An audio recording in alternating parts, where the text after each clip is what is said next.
In today's video, I'm going to teach you how to stop Shopify billing.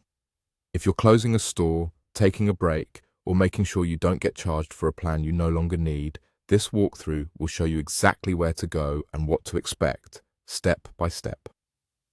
First, open the Shopify website and sign into your store's admin.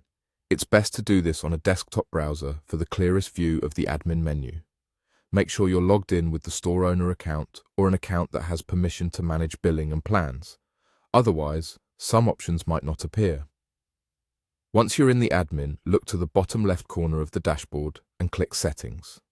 This is the control center for everything related to your store's configuration.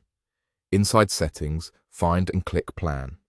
The Plan page shows your current subscription, the billing cycle, and any relevant details about your plan level and upcoming charges. It's a good idea to take note of your next billing date, since Shopify typically stops charging after your plan is cancelled at the end of the current billing period. On the plan page, click Cancel. Depending on your region and the current interface, this may appear as Cancel Subscription or Deactivate Store. After you click it, Shopify will guide you through a short confirmation process. You may be asked to share a reason for cancelling and to review what happens when the store is deactivated. Follow the on-screen prompts to confirm your choice.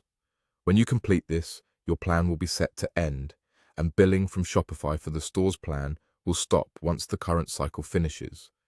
If there are any outstanding charges, those will still be processed. A few helpful tips as you go.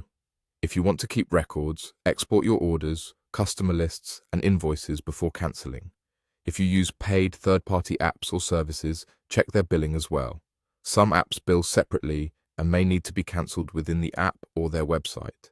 If you have a custom domain, decide whether to transfer it, keep it, or update DNS if you plan to use it elsewhere. After cancellation, your storefront will be inactive. You can reactivate later by logging in and choosing a plan again. If you don't see the cancel option, confirm you're using the owner account and try a desktop browser. That's it. Open the Shopify website, click Settings, click Plan, and click Cancel. Take a moment to review the confirmation screens and you'll be set. Thanks for watching, and I hope this helped you stop Shopify billing with confidence.